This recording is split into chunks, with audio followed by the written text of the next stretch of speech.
जो टॉपिक पढ़ रहे हैं वो higher education polity and governance का है, यानी उच्च शिक्षा तथा शासन, ऐसा टॉपिक है हमारा। ये यूनिट है, एक इकाई है जिसको हम अभी कवर कर रहे हैं, डिस्कस कर रहे हैं।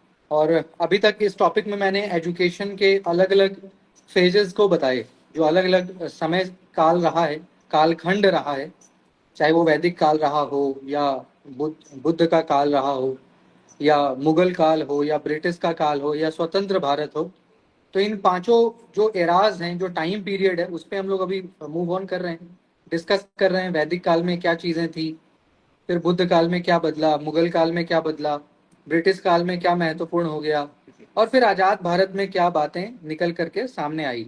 तो इन बातों को हम डिस्कस कर रहे हैं अभी, और काफ़ी बातें मैंने आपको बताई है हायर एजुकेशन में टिल नाउ। आज भी हम लोग बात करेंगे, उच्च शिक्षा से जुड़े विभिन्न विषयों के बारे में विस्तार से बात करेंगे, डिस्कशन करेंगे। पहले हम लोग गाइस कुछ क्वेश्चंस डिस्कस करते हैं, कुछ प्रीवियस ईयर क्वेश्चंस हैं जिसको हम लोग डिस्कस करते हैं, और उसके पश्चात हम लोग अपने टॉपिक पे मूव ऑन करेंगे, है ना। तो एक सेकेंड, मैं आपके साथ स्क्रीन अभी शेयर कर रहा हूँ, और हम लोग पहले कुछ क्वेश्चंस डिस्कस करेंगे जो प्रीवियस ईयर क्वेश्चन पेपर का है, और उसके बाद अपने टॉपिक की तरफ मूव ऑन करेंगे। ठीक है।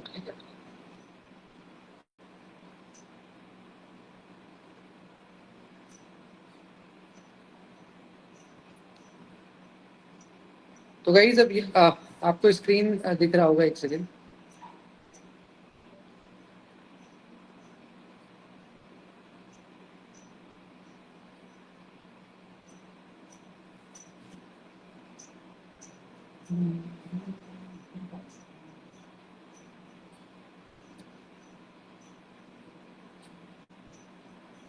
स्क्रीन दिख रहा है गाइस सभी को? जी सर। Yes sir. चलिए, तो पहला क्वेश्चन आपके स्क्रीन पे है। Appropriate word choice is an essential of effective oral communication. यानी गाइस जब भी हम लोग वाचिक मतलब जैसे अभी मैं कर रहा हूँ, बोल के आ रहा हूँ ना, ओरल कम्युनिकेशन हो रहा है हमारे साथ। तो ऐसे में गाइस जब भी हम लोग ओरली यानी बातचीत करते हैं, तो उसमें क्या शब्द का चयन बड़ा महत्वपूर्ण होता है। अच्छे वर्ड्स को अगर आप यूज करोगे तो क्या वो बेहतर होता है, आपके संचार को इफेक्टिव बनाता है, प्रोडक्टिव बनाता है, क्या ऐसा है? और दूसरा स्टेटमेंट है, facial expression and postures fall under visual communication. यानी आपका जो फेशियल एक्सप्रेशन है, जैसे अभी आप मुझे देख भी रहे हो और सुन भी रहे हो, तो मेरी आवाज तो आप तक जा ही रही है, मेरे फेस को भी आप देख पा रहे हैं, मेरे फेशियल एक्सप्रेशन को आप देख पा रहे हैं। तो बोलते टाइम जो हमारा फेशियल एक्सप्रेशन होता है, जो फेस का एक्सप्रेशन है, या जो आपके पोस्चर्स हैं, पोस्चर्स मतलब पूरे आईब्रोज, आईज और आपके हाथों का जो मूवमेंट है, क्या ये सभी विजुअल कम्युनिकेशन के अंदर आता है। यानी दृश्य संप्रेषण, जहाँ पे आप देख के समझ जाते हो कि सामने वाला क्या कहना चाह रहा है। यानी मेरे फेशियल एक्सप्रेशन को देख करके आप ये समझ जाते हो कि मैं क्या कहना चाहता हूँ। क्या ये विजुअल कम्युनिकेशन के अंदर आता है? तो which one is correct? Option A, both statements. पहला वाला ठीक है, दूसरा वाला भी ठीक है, तो ए होगा ना इसका correct? Sir option number A. A is right. Okay, next. In which of the following researches attempt are made to establish context free generalization? यहाँ पे गाइस चार ऑप्शन है, और आपको बताना है कि इन चारों रिसर्चेज में जब भी हम शोध करते हैं, अनुसंधान करते हैं, तो निम्नलिखित शोधों में से किसमें संदर्भ मुक्त सामान्यीकरण की स्थापना के प्रयास किए जाते हैं। यानी कौन सा ऐसा रिसर्च है जिसमें कॉन्टेक्स्ट की कोई जरूरत नहीं है, बिना कॉन्टेक्स्ट के भी आप जनरलाइज कर सकते हो। कॉन्टेक्स्ट का मतलब क्या होता है गाइस? विषय। जैसे अभी हम लोग क्लास कर रहे हैं, तो हमारा विषय क्या है? रिसर्च। हमारा विषय है हायर एजुकेशन, तो ये कॉन्टेक्स्ट है कि इसको कॉन्टेक्स्ट मान के हम लोग चर्चा परिचर्चा कर रहे हैं। तो इन चारों में से कौन सा रिसर्च है जो कॉन्टेक्स्ट फ्री है, बताइए। Sir experimental studies sir, option number D.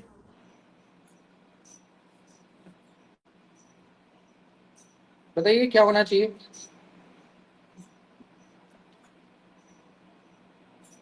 क्या होना चाहिए आंसर? सर डी है।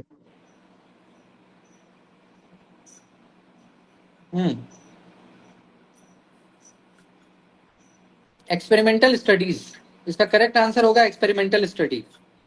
तो गाइस एक्सपेरिमेंटल स्टडी का मतलब क्या है? प्रयोगात्मक अध्ययन। एक्सपेरिमेंट का मतलब क्या है? जहाँ पे आप हिट एंड ट्रायल करते हो ना, हिट एंड ट्रायल, जहाँ पे गाइस कई बार आप ट्राई करते हो और कई बार ट्राई करने के बाद जब कोई आपका आंसर सही आता है तो फिर उसको लेके आप आगे बढ़ते हो। तो एक्सपेरिमेंटल में क्या होता है, हम लोग कई बार प्रयास करते हैं, कई सारे एफर्ट्स लगाते हैं, तब जाकर के कोई एक हमारा ठीक होता है। ठीक है, तो एक्सपेरिमेंटल स्टडीज, इसको गाइस हम लोग लेबोरेटरी स्टडीज भी कहते हैं। एक्सपेरिमेंटल स्टडीज को हम लोग क्या कहते हैं? लेबोरेटरी स्टडीज भी कहते हैं, क्योंकि इसका मतलब ही होता है प्रयोगात्मक अध्ययन, जो लैब में होता है। और ये बिल्कुल साइंटिफिक होता है, मतलब वैज्ञानिक पद्धति पे आधारित होता है, क्योंकि एक्सपेरिमेंट है। तो एक्सपेरिमेंट का मतलब ही होता है साइंस, विज्ञान, लॉजिक, और ये जो तरीका है ना आपका एक्सपेरिमेंट। तो इससे क्या होता है कि हम लोग हाइपोथेसिस को टेस्ट करते हैं। हाइपोथेसिस मतलब सॉल्यूशन, किसी भी समस्या का समाधान। तो उसको चेक करते हैं कि भैया ये सही समाधान है कि नहीं। तो ऐसे में गाइस हम कह सकते हैं कि एक्सपेरिमेंटल स्टडी एक ऐसा रिसर्च का अटेम्प्ट है, एक ऐसा रिसर्च का तरीका है जो कि संदर्भ मुक्त होता है। इसमें कोई कॉन्टेक्स्ट नहीं होता, क्योंकि इसमें हम लोग हीट एंड ट्रायल, मतलब कई सारे एफर्ट्स, कई सारे प्रयास करते हैं, तो जाके हमें एक रिजल्ट मिलता है। संभावना के आधार पे, कई बार संभावना पॉसिबिलिटी के आधार पे भी होता है। तो एक्सपेरिमेंटल स्टडीज, इसी का आंसर ये होगा। उसके अलावा जो और ऑप्शंस हैं, जैसे आपका ऑप्शन नंबर सी है, सिंबॉलिक इंटरेक्शनिज्म, यानी प्रतीकात्मक अंतःक्रियावाद। तो सिंबॉलिक इंटरेक्शनिज्म क्या है? ये गाइस एक तरह का सोशियोलॉजिकल थियरी है ना, जिसके थ्रू गाइस हम लोग वर्बल या जेस्चरल, जैसे गाइस कई बार होता है ना कि जैसे अभी मैंने कहा फेशियल एक्सप्रेशन, फेशियल एक्सप्रेशन या आपके बॉडी के जो जेस्चर्स हैं, मूवमेंट्स हैं, तो उसके आधार पे जब हम संचार करते हैं, यानी कि मैं बोलूँ ना, और मेरे फेशियल एक्सप्रेशन या मेरे बॉडी मूवमेंट को देख करके आप समझ जाओ कि मैं क्या कहना चाह रहा हूँ, तो that is symbolic, that is symbolic interaction. ठीक है, और ये कहीं ना कहीं सब्जेक्टिव होता है, और इसमें हम लोग अलग अलग बिहेवियर को देखते हैं कि भाई रिसर्च में कई तरह के फाइंडिंग्स निकल के सामने आते हैं सिंबॉलिकली, है ना, यानी प्रतीकात्मक। तो पोस्चर्स इसमें इंपॉर्टेंट है, बॉडी के पोस्चर्स। इसके अलावा इस ग्राउंडेड थियरी जो है, ये भी एक तरह का मेथडोलॉजी है डेटा कलेक्शन का। जो ग्राउंडेड थियरी है, आधारित सिद्धांत, ये क्या है? एक तरह से डेटा कलेक्शन का एक तरीका है। ठीक है, जहाँ पे हम लोग डेटा कलेक्ट करते हैं ताकि हम अपने रिसर्च को कैरी ऑन कर सकें। और इसके बाद हमारा जो एक ऑप्शन है फेनोमोनोलॉजी। तो फेनोमोनोलॉजी क्या है गाइस? एक तरह का प्रोसेस है। ठीक है, ये भी एक डेटा कलेक्शन का प्रोसेस। जब आप रिसर्च करते हो तो रिसर्च के दौरान डेटा कलेक्शन की रिक्वायरमेंट होती है, तो डेटा कलेक्शन के लिए ये सब तरीका होता है फेनोमोनोलॉजी, घटना दृश्य वृत्तांत। ठीक है, जहाँ पे हम किसी घटना के आधार पे, किसी फेनोमिनन, जो चीजें घटित होती हैं, कई सारी चीजें हमारे आसपास घटित होती हैं, तो जो घटित होती हैं उसको देखने से हमें एक्सपीरियंस होता है कि कोई भी घटना घटी तो वो कैसे घटा, उसके पीछे का क्या रीजन है। तो that is called phenomenology. Phenomenon से बना फेनोमेनोलॉजी। तो फेनोमिनन मतलब क्या होता है? घटना। ठीक है, तो ये है। तो इसका आंसर एक्सपेरिमेंट स्टडीज होगा, क्योंकि एक्सपेरिमेंट स्टडीज कॉन्टेक्स्ट फ्री होता है। नेक्स्ट क्वेश्चन है सर ये गाइस। symbolic- हाँ, सर ये सिंबॉलिक करके जो था वो क्या था? सिंबॉलिक मतलब प्रतीकात्मक हो गया। प्रतीकात्मक का मतलब क्या होता है? जैसे जो हमारा फेशियल एक्सप्रेशन है, जो हमारा चेहरे का हाव भाव है, या किसी का बॉडी का मूवमेंट है, आपके हाथ हिलाने का तरीका, बात करने का तरीका, तो that is symbolic, that is symbolic, प्रतीकात्मक। ठीक है, सिंबॉलिक इंटरेक्शन वो होता है। हम्म।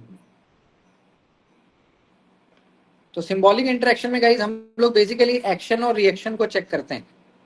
यानी मान लीजिए कि आप किसी सोसाइटी में गए, तो किसी सोसाइटी में जाके वहां के लोगों के एक्शन को देखते हो, उनके रिएक्शन को, उससे आप एनालाइज करते हो कि भाई मतलब क्या बातें हैं, क्यों, प्रॉब्लम का क्या रीजन है।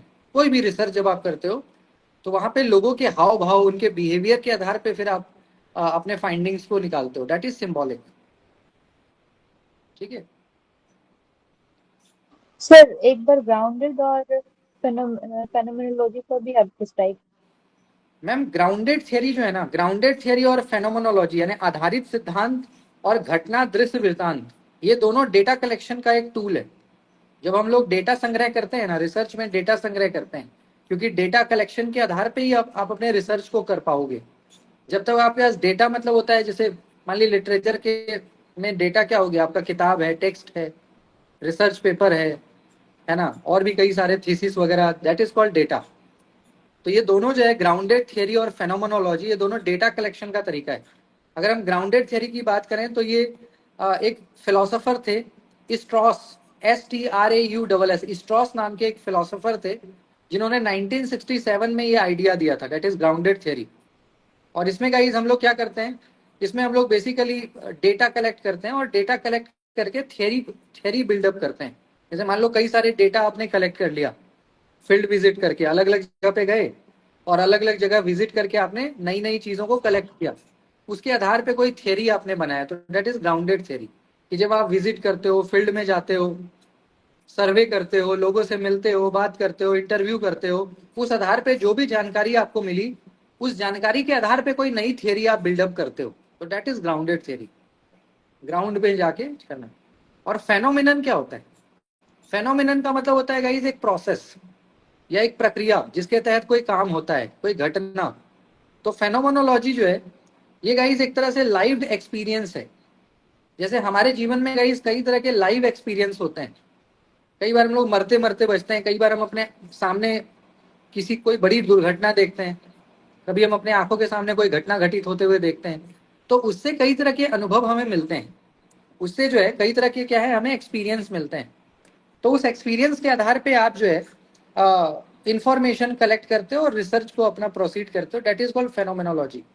जो कि किसी घटना आधारित जो डेटा है, किसी घटना के आधार पे जब आप डेटा कलेक्ट करते हो और उस डेटा को मान लीजिए आगे के लिए आप यूज करते हो, तो दैट इज फेनोमेनोलॉजी। ठीक है। Excuse me sir.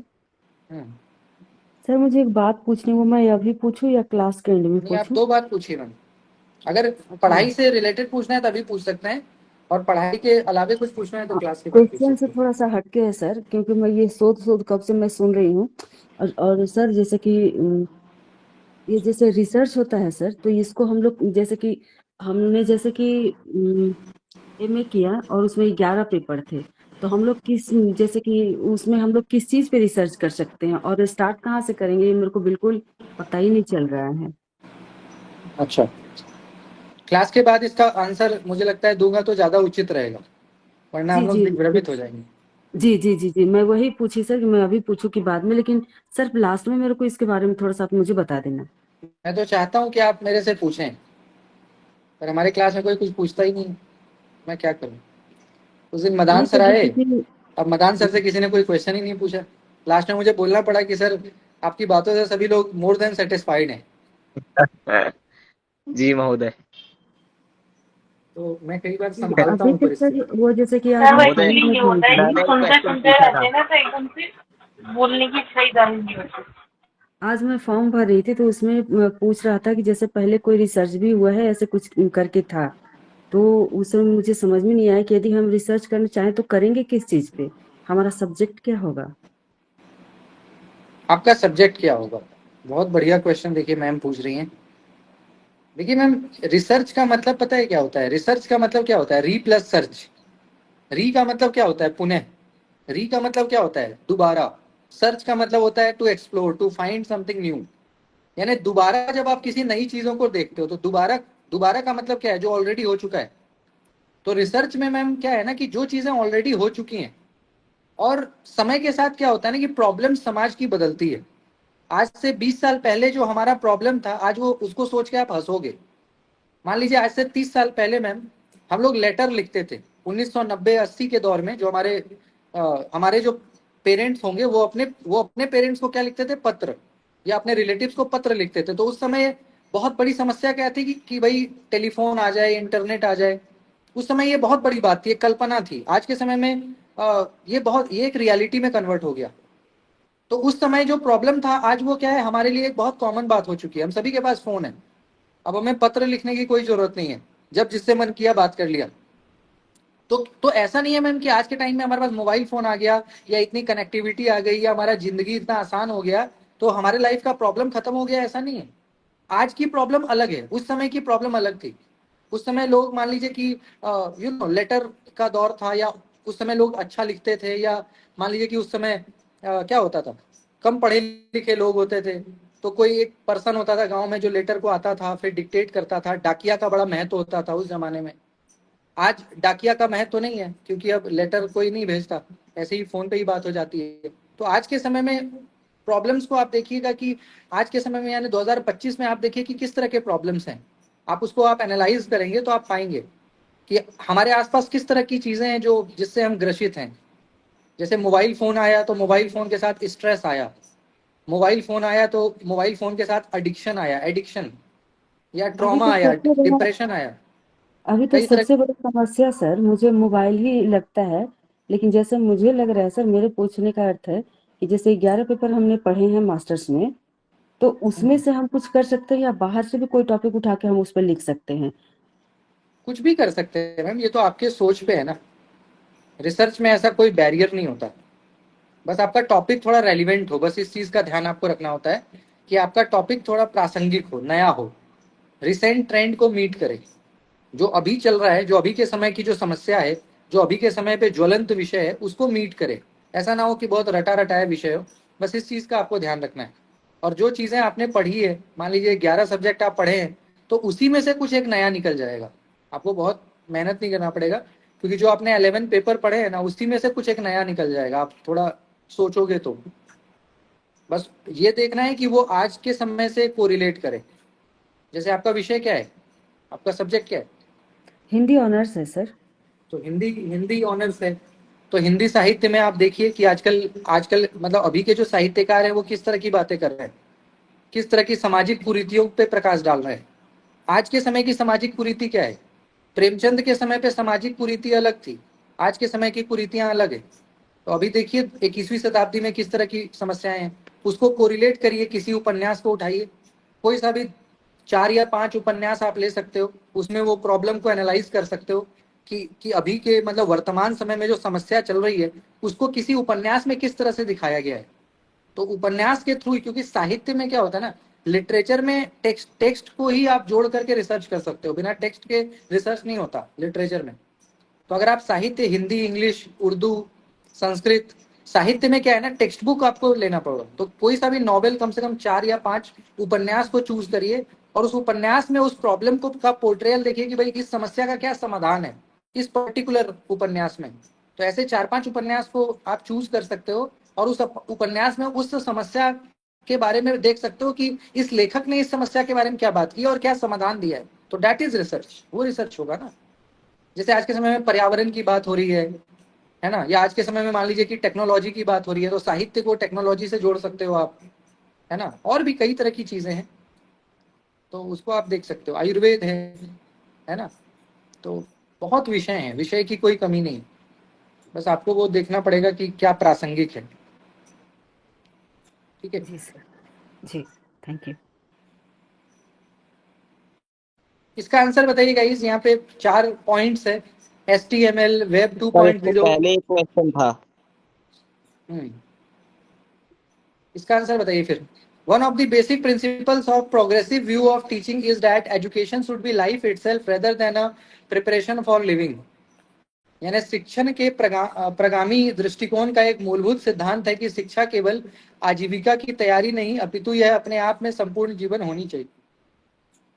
क्या ये है मतलब टीचिंग का जो दृष्टि है, टीचिंग का जो सिद्धांत है, क्या वो ये है कि सिर्फ बच्चे आजीविका के लिए तैयार ना हो, बल्कि वो एक अपनी पूरी लाइफ के लिए तैयार हो? क्या ऐसा है? और जी दूसरा सर, स्टेटमेंट कह रहा है कि according to reconstructionist view of education the new social order must be genuinely democratic.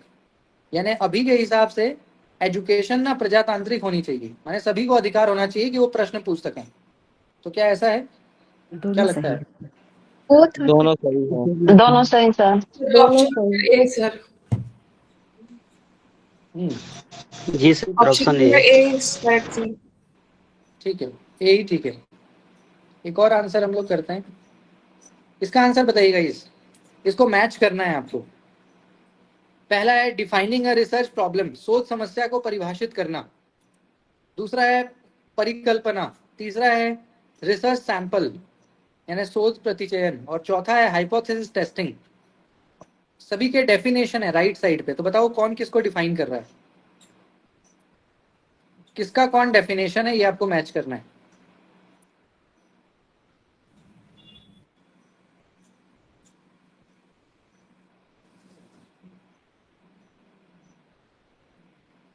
Sir option number D sir.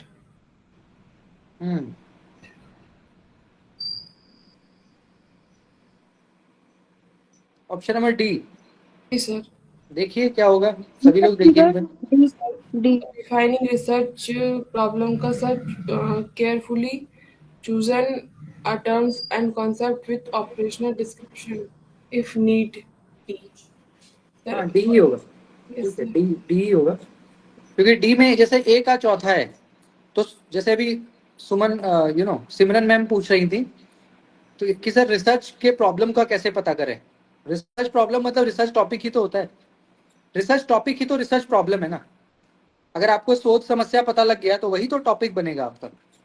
तो रिसर्च प्रॉब्लम क्या है, तो चौथा मैच होगा carefully chosen terms and concept with operational descriptions if need be, यानी आवश्यकता पड़ने पर कार्य विवरणों सहित परिभाषित पदों और अवधारणाओं का सावधानी पूर्वक चयन। यानी गाइस आप चयन कर रहे हो अपने टॉपिक का, अपने टर्म का, अपने कॉन्सेप्ट का चयन कर रहे हो कि भाई आपको किस समस्या का समाधान चाहिए। तो सबसे पहले प्रॉब्लम को आइडेंटिफाई करते हो ना, दैट इज रिसर्च प्रॉब्लम। और हाइपोथेसिस का आपका हो जाएगा तीसरा, जिसमें identifying the variables for setting up a plausible relationship. यानी गाइस अलग अलग तरह के वेरिएबल्स को आप देखते हो कि भाई एक समस्या का क्या क्या संभावित कारण है। कोई भी समस्या का गाइस कारण होता है, तो किसी भी प्रॉब्लम के रीजंस एक नहीं होते, मल्टीपल रीजंस होते हैं। तो समस्या का मल्टीपल रीजन को पता लगाना, तो जो मल्टीपल रीजंस है ना किसी भी समस्या के, तो दैट इज कॉल्ड हाइपोथेसिस। तो हाइपोथेसिस क्या होगा, आइडेंटिफाइंग द वेरिएबल्स। और रिसर्च सैंपल क्या होगा आपका दूसरा वाला, representative of the units chosen, क्योंकि सैंपल का मतलब क्या होता है, छोटे छोटे यूनिट्स। मैंने आपको पढ़ाया भी है, छोटे छोटे यूनिट्स है ना, तो यूनिट्स हो गए। और हाइपोथेसिस टेस्टिंग का वन हो जाएगा appropriate statistical technique for data analysis, यानी डेटा का एनालिसिस के लिए सांख्यिकी तकनीक। तो डी ही होगा इसका आंसर, ठीक है, D is the correct answer. Is it clear? जी सर। जी सर। चलिए, तो ये गाइस हमारा प्रीवियस ईयर क्वेश्चन है। Just a second. अब हम लोग गाइस अपने टॉपिक की तरफ एक बार आते हैं, है ना।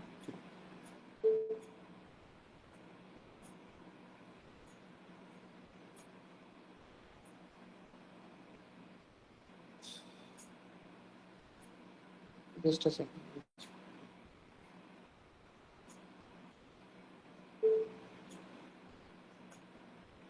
तो गाइस अभी हम लोग जो टॉपिक पढ़ रहे हैं दैट इज जो टॉपिक अभी हम लोग कवर कर रहे हैं वो हमारा किस चीज़ का टॉपिक है, हायर एजुकेशन का। तो हायर एजुकेशन में अभी तक हमने कई तरह की बातें कर ली। मॉडर्न एजुकेशन को अभी हम देख रहे हैं। मॉडर्न एजुकेशन का मतलब क्या होता है कि आधुनिक समय में, यानी आज़ाद भारत। तो आज़ाद भारत में गाइस किस तरह की चीज़ें हैं उसको हमें देखना है, यानी व्हेन इंडिया गॉट इंडिपेंडेंस। तो आज़ादी के बाद गाइस कई तरह की चीज़ें आई। कल हमने 2-3 तरह की बातें की भी थी, जैसे मैंने आपको कल राधाकृष्णन कमीशन बताया, कल मैंने आपको कोठारी कमीशन बताया, कल मैंने आपको एनईपी 1968 बताया, कल मैंने आपको एनईपी 1986 बताया, मुदालियर कमीशन बताया, है ना।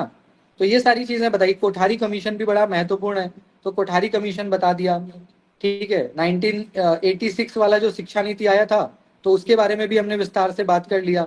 उसके बाद जो हम कह सकते हैं कि 1992 में, है ना, 1992 में थोड़ी बहुत अमेंडमेंट्स आई ना, थोड़े बहुत हम कह सकते हैं कि कुछ बदलाव आया, तो उसके बारे में भी हमने बात किया कि 1992 में किस तरह के चेंजेस आए। वुमेन एजुकेशन, माइनॉरिटी एजुकेशन, या फिर साइंस एजुकेशन, एक्सपेरिमेंटल एजुकेशन, या टेक्नोलॉजी को एजुकेशन के साथ कोलैबोरेट करना। तो थोड़ी बहुत चीज़ें बदली, नई नई बातें आई। 10+2 यानी 10th के बाद +2 भी स्कूल में की व्यवस्था करना कि भाई +2 भी स्कूल में ही हो। तो अब स्कूल में ही होता है ना मोस्टली, तो 10 के बाद +2 स्कूल में ही होता है, तो वो चीज़ होने लग गया। तो 1992 में। इसके अलावा गाइस ऑपरेशन ब्लैक बोर्ड, ये भी NEP 1986 का है। और इसके साथ ही साथ गाइस इग्नू का मतलब क्या है गाइस? दूरस्थ शिक्षा, यानी जो डिस्टेंस एजुकेशन है हमारा, तो डिस्टेंस एजुकेशन भी इसी के अंदर आता है। हालांकि 1968 में ही इग्नू का जो आइडिया है उसको रखा गया था, और 1986 की शिक्षा नीति में इसको विस्तार किया गया कि गांव तक भारत में जितने भी जिले हैं हर जगह पे इग्नू का सेंटर हो, सभी का अप्रोच। तो इस करके बात गई कि इग्नू को किस तरह से हम विस्तार कर सकते हैं ताकि शिक्षा को बढ़ावा दे सकें। इसके बाद एक और हमारा है नेशनल नॉलेज कमीशन। तो नेशनल नॉलेज कमीशन 2005 से लेकर के और 2009 तक, ये बहुत इंपॉर्टेंट एग्जाम हुआ दिल्ली में, तो ये क्वेश्चन आया था नेशनल नॉलेज कमीशन के फीचर्स के बारे में। आवाज ब्रेक हो? नहीं सर, आपकी आवाज सर बोले कि दोबारा कनेक्ट होंगे सिमरन। हाँ मैम, क्लास एग्जिट करके फिर से आ जाइए तो आ जाएगा आवाज। तो नेशनल नॉलेज कमीशन की अगर हम बात करें तो 2005 से लेकर के 2009, ये करीब 5 साल तक ये चला था। 5 साल में इसने कई सारे गाइस रिव्यू किए, कई तरह की समीक्षा की। समीक्षा के बाद जो भी प्रॉब्लम थे, क्योंकि 2005 में आपको याद होगा कि मनमोहन सिंह प्रधानमंत्री बने, तो खुद बड़े स्कॉलर थे, तो उन्होंने देखा कि यार बड़ा रटा रटाया एजुकेशन चल रहा है, इससे देश का काम नहीं चलेगा। तो उन्होंने गाइस प्रधानमंत्री बनते ही नेशनल नॉलेज कमीशन बनाया। 2005 में ही वो PM बने थे, और बनते ही उन्होंने NKC की स्थापना की, जिसको ये ड्यूटी दिया गया कि भाई आप इंडिया के एजुकेशन का एक बार क्या करो, समीक्षा करो, है ना, कि भाई इंडियन एजुकेशन में क्या प्रॉब्लम है और इसको कैसे बेहतर कर सकते हैं। तो आज जो आप NEP 2020 देख रहे हो ना, इसकी बातें NKC में ही हो गई थी कि भारत की शिक्षा को बदलने की आवश्यकता है, और कई तरह के सुझाव भी आए थे, चाहे वो शिक्षा प्रशासन की बात हो, या वित्त संबंधित सुझाव हो, या शिक्षा के संगठन से जुड़े आयोग की सिफारिशें हों, स्कूल शिक्षा से जुड़ी आयोग की सिफारिशें हों। तो हर दिशा में हम कह सकते हैं, उच्च शिक्षा या शिक्षा से जुड़े, तो हर जगह पे हम कह सकते हैं कि कई तरह की सिफारिशें हुई। जैसे एक दो बातें अगर हम करें तो, जैसे ग्रेजुएशन को 4 साल जो किया गया, 4 year undergraduate programme FIUP, तो वो भी इसी के थ्रू आया था कि भाई ग्रेजुएशन को 4 साल का किया जाए। इसका कारण एक ये भी होता है कि कई लोग मास्टर्स नहीं करते, क्योंकि 12th के बाद ही ज़्यादा बच्चे तो 12th के बाद ही ड्रॉप आउट हो जाते हैं ना। तो ग्रेजुएशन तो 50% से ज़्यादा बच्चे तो ग्रेजुएशन करते ही नहीं। तो ऐसे में अगर ग्रेजुएशन 4 साल का हो जाएगा और मास्टर से 1 साल का हो जाएगा, तो क्या है कि मैक्सिमम बच्चे फिर ग्रेजुएशन के बहाने हायर एजुकेशन में जाएंगे।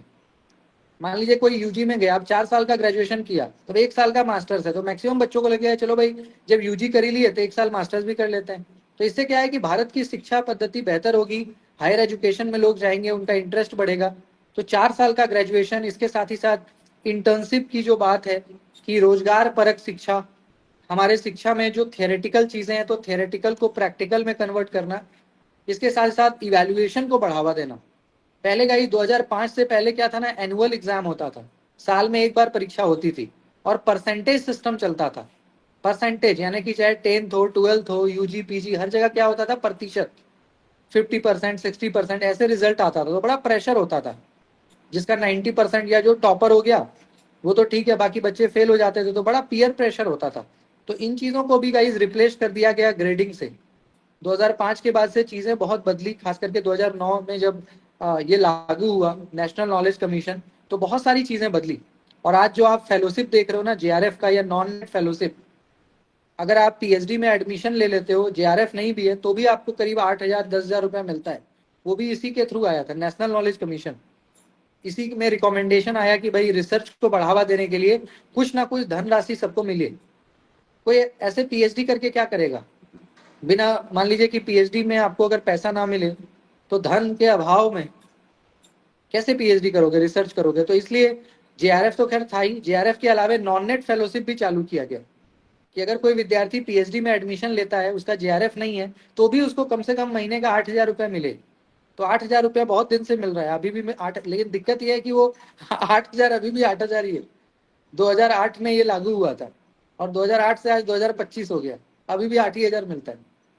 तो ये बढ़ा नहीं, इसको रिवाइज नहीं किया गया, तो ये एक है। लेकिन फिर भी ये शुरुआत इसी समय हुआ था। तो कई सारे गाइस हम कह सकते हैं कि व्यापक बदलाव नेशनल नॉलेज कमीशन के समय हुआ था। प्राइमरी एजुकेशन में भी हुआ, फिर आपके सेकेंडरी एजुकेशन की अगर हम बात करें, हायर एजुकेशन की अगर हम बात करें, तो कई सारी सिफारिशें आई थी रिसर्च वगैरह को बढ़ावा देने के लिए, है ना, इनोवेशन को बढ़ावा देने के लिए। तो उन सभी चीज़ों को लागू किया गया। ठीक है, 2009 तक इन्होंने रिव्यू वगैरह किया और उसके बाद जो भी चीज़ें थी उसको लागू किया। इसके बाद गाइज आपको पता है नेशनल नॉलेज कमीशन के बाद जो सबसे बड़ा कमीशन आया जो पॉलिसी के नाते, तो वो NEP 2020 ही है। तो NEP 2020 अभी रिसेंटली आया है, 2020 में ड्राफ्टिंग आया था, अभी तो इम्प्लीमेंटेशन चल रहा है, जिसमें और भी कई तरह के बदलाव किए गए। तो अभी जैसे रिसर्च का किन्हीं ने पूछा क्वेश्चन, तो गाइज ये भी एक रिसर्च का विषय होता है कि देखो समय के साथ क्या होता है ना कि हमारे जनरेशन बदलते हैं। जब आप छोटे थे तो उस समय आपका सोचना, आपका नीड, आपका रिक्वायरमेंट अलग था। आज के जो बच्चे हैं उनका रिक्वायरमेंट अलग है ना। जब जनरेशन बदलता है, प्रत्येक 10 साल पे चीजें बदलती हैं। प्रत्येक 10 साल पे क्या होता है कि हालात, परिस्थिति और आवश्यकताएं, नीड, रिक्वायरमेंट बदल जाती है। पढ़ने पढ़ाने का तरीका बदल जाता है। जिस तरह से 2010 में पढ़ाया जाता था, 2025 में उस तरह से नहीं पढ़ाया जाता। 2010 में ब्लैक बोर्ड पे पढ़ाया जाता था और टीचर सेंटर एजुकेशन था। आज आपका स्मार्ट बोर्ड पे पढ़ाया जाता है और स्टूडेंट सेंटर एजुकेशन है। स्टूडेंट को बहुत सारी फ्लेक्सिबिलिटी है, उस समय नहीं थी। तो समय समय पे आप देखते हो चीजें बदलती हैं। तो कैसे बदलती हैं गाइस? ये रिव्यू के आधार पे, रिकमेंडेशन के आधार पे, क्योंकि जो भी रिकमेंडेशंस हमारे आते हैं, चाहे नेशनल नॉलेज कमीशन आए या नेशनल एजुकेशन पॉलिसी 2020 आए, तो इन सभी के द्वारा क्या होता है, कई तरह के सुझाव दिए जाते हैं कि भारत को और बेहतर हम कैसे बना सकते हैं, प्रोग्रेसिव कैसे बना सकते हैं। क्योंकि समय समय पे गाइस अगर आप अपने आप को रिवाइज नहीं करेंगे, आप अपने आप को अपडेट नहीं करेंगे, तो क्या होगा कि आप वैसे ही पीछे रह जाएंगे, आप आगे नहीं जा पाएंगे।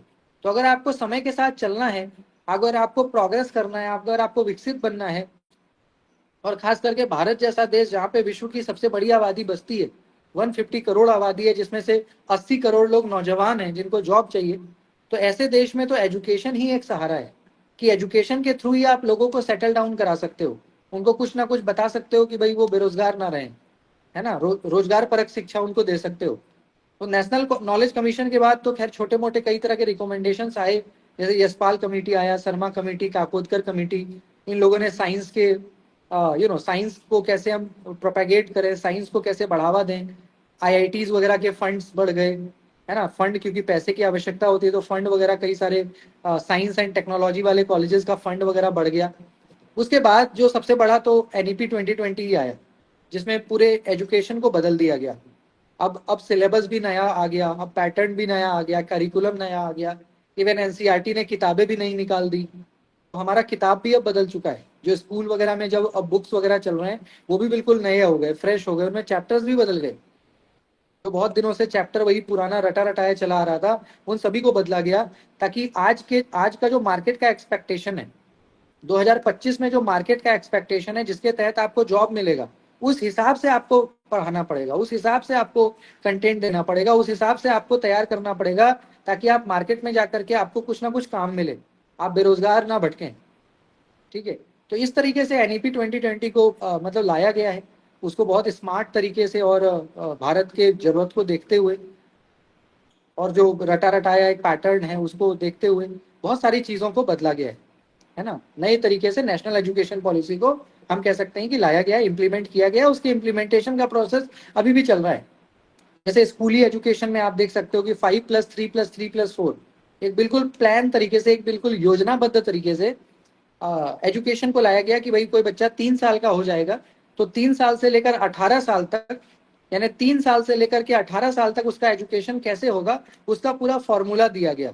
रंगनाथन कमेटी ने दिया ना, 5+3+3+4, तो 18 साल तक बच्चा 12th पास कर जाएगा, और किस तरह पास करेगा उसका पूरा फॉर्मूला दे दिया।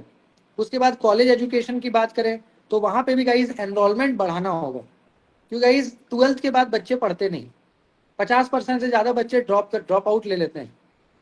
जो मान लीजिए कि अगर 10 लाख बच्चा 12th पास करेगा ना, तो 5 लाख बच्चा तो पहले ही पढ़ाई छोड़ देगा, वो कुछ ना कुछ जॉब करेगा, कुछ बिजनेस करेगा, कोई डिप्लोमा में चला जाएगा।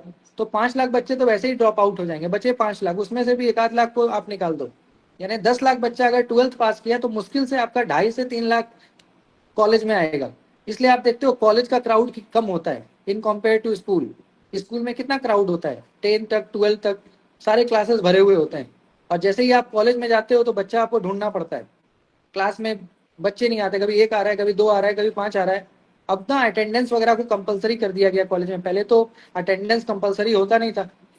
तो अब देखा गया कि भाई स्कूल में जिस प्रकार से अटेंडेंस कंपलसरी होता है तो बच्चे डर से आते हैं, इसी प्रकार से अब कॉलेज में भी अटेंडेंस कंपलसरी कर दिया कि भाई इसी बहाने कम से कम कॉलेज में भी स्टूडेंट्स आएंगे, 75% अटेंडेंस होगा स्कूल की तरह, तो टीचर पे भी प्रेशर होगा, स्टूडेंट्स भी आएंगे, कॉलेज में भी क्राउड आएगा, बच्चों का पढ़ाई के प्रति। नंबर मिलते हैं सर कॉलेज में, जी अटेंडेंस के भी नंबर मिलते हैं, जैसे अटेंडेंस पूरा होता है तो उसमें 5 नंबर मिलते हैं। हाँ, वही मैं कह रहा हूँ मैम। तो मतलब कहीं ना कहीं स्टूडेंट्स कॉलेज तक आए, उनको लाने के लिए ये सब किया जा रहा है कि स्टूडेंट जो है, पहले क्योंकि अटेंडेंस कंपलसरी नहीं होता था तो बच्चे कॉलेज आते भी नहीं थे। अब उनको लगता है कि यार मैं एग्जाम नहीं दे पाऊंगा, क्योंकि अगर आपका 70% अटेंडेंस नहीं होगा तो हो सकता है आपको एग्जाम भी ना देने दिया जाए, मार्क्स भी ना मिले इंटरनल वगैरह के, तो कई सारे प्रावधान जुड़ने लगे। तो अब क्या हो गया, स्कूल की तरह कॉलेज में भी क्राउड दिखने लग रहा है। अब इस कॉलेज में भी क्या है, स्टूडेंट डेली आ रहे हैं, सुबह 10 बजे आ रहे हैं, शाम में 5 बजे तक रहते हैं, इंटरेक्शन होता है, एक्टिविटी में पार्टिसिपेट करते हैं, तो कॉलेज एजुकेशन भी बेहतर हो रहा है, उनको भी मान लो हायर एजुकेशन में इंटरेस्ट जाग रहा है। तो ऐसे कई तरह के बदलाव हम कह सकते हैं कि किया जा रहा है। लेबोरेटरी वगैरह को बढ़ाया जा रहा है, प्रैक्टिकलिटी, समय समय पे परीक्षा, पहले तो परीक्षा साल में 1 बार होती थी, अब वो परीक्षा प्रत्येक महीना होता है। आप देखते हो पढ़ाने से ज़्यादा आजकल एग्जाम ही होता है। अगर आप स्कूल या कॉलेज में पढ़ रहे हैं तो ग्रेजुएशन वगैरह में अगर 6 महीना में एक सेमेस्टर है तो सेमेस्टर तो चलो 6 महीना में होगा, बट उसके बीच में कम से कम 3 बार आपका तो इंटरनल होता है। यानी 6 महीना बाद तो आप फाइनल एग्जाम देते हो, बट बीच बीच में 2-3 बार तो आपका इंटरनल होता है। उसके अलावा जो फॉर्मेटिव एग्जाम होते हैं वो अलग। यानी गाइस 6 महीना में 6 बार आप परीक्षा देते हो, छोटे छोटे एग्जाम्स। तो इतने सारे इवेल्युएशन हो गए ताकि कहीं ना कहीं जो स्टूडेंट है उसका इंटरेस्ट पढ़ाई में रहे, वो सीरियस रहे पूरे 4 साल तक। यानी पूरे अपने ग्रेजुएशन के दौरान उसको कभी भी फुर्सत ना मिले, वो हमेशा ये रहे कि भाई मेरा एग्जाम है, मुझे पढ़ना है ना। और उसका इवेल्युएशन साथ के साथ चलेगा तो टीचर को भी उसकी कमियों के बारे में पता लगेगा कि क्या कमी है, क्या लैक्यूना है, लूप होल्स है, तो उस पर काम हो पाएगा, है ना। तो इससे क्या होगा गाइस, बेटर रिजल्ट्स मिलेंगे। तो इस तरह से काम अब किया जा रहा है, और कई सारे कमीशंस वगैरह भी बनाए गए हैं। यूजीसी को डिसॉल्व किया जा रहा है, उसके जगह पे आपका भारत का उच्चतर शिक्षा आयोग HEI, higher education institution of India को बनाया जा रहा है ना। 1 नेशन 1 एजुकेशन, ऐसी पॉलिसी को लाया जा रहा है। तो ऐसी कई सारे हम कह सकते हैं कई चीज़ें हैं जो लाया जा रहा है, जिसके तहत हमारा शिक्षा जो है हम कह सकते हैं कि बेहतर होगा, है ना। जिसके तहत हमारा शिक्षा क्या होगा, बेहतर होगा। तो ये सारी चीज़ें हैं गाइस, आज के क्लास में इतना ही मैं कराऊंगा आपको। तो जितने भी कमीशंस हैं बेसिकली गाइस, ऑलमोस्ट मैंने आपको सारे जो इम्पोर्टेंट कमीशंस हैं, जो इम्पोर्टेंट हमारे रिकमेंडेशंस हैं, वो मैंने आपको करा दिए। हो सकता है कि कुछ और 4-5 हो ऐसा, और जो नए रिकमेंडेशंस हैं तो उसको भी आपको देखना है, मैं नोट्स आपको भेज दूंगा तो उसको भी देखिएगा। बाकी प्रीवियस ईयर क्वेश्चन पेपर आप जब करते हैं तो प्रीवियस ईयर करते टाइम आपको हायर एजुकेशन का क्वेश्चन मिलेगा, तो वहाँ पे हो सकता है कुछ नए नए रिकमेंडेशंस के नाम आपको मिले, तो वहाँ पे भी आप उसको तैयार कर सकते हो, है ना। तो ऐसे 4-5-6 और भी नए नए रिकमेंडेशंस डेली आते रहते हैं, तो उसको भी हमें साथ के साथ लेकर के चलना है। बाकी NEP 2020 तो मैं आपको पढ़ाऊंगा ही अलग से, उससे भी करीब 1 या 2 क्वेश्चन आजकल आता है, तो वो भी हमें करना है, ठीक है। तो आज के क्लास में इतना ही गाइस, जब हम कल मिलेंगे 9:30 पे तो और आगे की बात करेंगे, और हायर एजुकेशन में और भी कई सारे टॉपिक्स हैं तो उसको भी कवर करेंगे। मैंने आपको यूनिवर्सिटी भी पढ़ा दिया था ना, कि यूनिवर्सिटी क्या होता है, और टाइप्स ऑफ यूनिवर्सिटी भी बता दिया था, जिसमें आपको deemed university, state university, central university, open university, Meta university, है ना, यूनाइटरी यूनिवर्सिटी, एफिलिएटिंग यूनिवर्सिटी, तो करीब 7-8 तरह के विश्वविद्यालय के बारे में भी बताया था। और सारे कमीशंस भी मैंने आपको बताए कि क्या क्या कमीशंस और रिकमेंडेशंस हैं। इसके बाद और भी कुछ बातें हैं, एंशिएंट एजुकेशन भी हमने देख लिया, जो वैदिक काल का शिक्षा है। फिर हमने बुद्ध काल का शिक्षा, मध्यकालीन शिक्षा, ब्रिटिश शिक्षा, बहुत सारी बातें देख ली। और भी कुछ चीज़ें बची हुई है इसमें, कुछ जैसे हमारे जो बॉडीज़ हैं, जैसे NCERT, NIRF, UGC, कई सारे ऐसे बॉडीज़ हैं जो नियामक संस्थान हैं, उसके बारे में कल पढ़ेंगे। कि जितने भी हायर एजुकेशन से संबंधित जो भी संस्थान है, एनसीईआरटी से लेकर इग्नू से लेकर और एनबीए से लेकर एनआईआरएफ तक, है ना, जितने भी संस्थान हैं, तो उन सभी के फाउंडेशन, उनके ऑब्जेक्टिव और वो किस प्रकार से उच्च शिक्षा में काम कर रहा है, उसका क्या रोल है, क्या पर्पस है, उसको कल के क्लास में देखेंगे। उससे भी क्वेश्चन आता है, ठीक है, कहाँ कहाँ हेडक्वार्टर है, ठीक है, नैक, जैसे नैक है तो नैक क्या है, इनसे भी क्वेश्चन आजकल काफी आ रहा है, तो उसको भी देखेंगे कल के क्लास में, ठीक है। आज के लिए इतना ही। आप में से किन्हीं को कोई डाउट है, कोई क्वेश्चन है तो प्लीज आप पूछ सकते हो। Sir good evening sir. या सर ये ग्राउंडेड थियरी का ईयर बताओ sir please, once again please. 1967 है सर। 1967 में स्ट्रॉस, STRAUSS, स्ट्रॉस नाम के एक आप कह सकते हो कि रिसर्चर थे या फिलोसोफर कह सकते हो, जिन्होंने इस थियरी को दिया है, ग्राउंडेड थियरी, जो कि डेटा कलेक्शन का एक टूल है। डेटा कलेक्शन, ग्राउंडेड थियरी का मतलब क्या है? आधारित सिद्धांत, जिसमें आप सर्वे करते हो, फील्ड विजिट करते हो, लोगों से मिलते हो, ग्रामीण क्षेत्र जो रूरल एरियाज है वहां जा करके डेटा कलेक्ट करते हो और उस डेटा के आधार पे जनरलाइजेशन आप करते हो, तो that is called grounded theory. कि ग्राउंड पे जा करके डेटा कलेक्ट करना और उस डेटा के आधार पे थ्योरी को बनाना। थ्योरी मतलब सिद्धांत को बनाना। तो सिद्धांत तो तब बनेगा ना जब आपके पास डेटा होगा, उस डेटा के आधार पे ही तो कुछ नए फाइंडिंग्स आप दोगे। तो that is grounded theory given by Strauss in 1967। Sir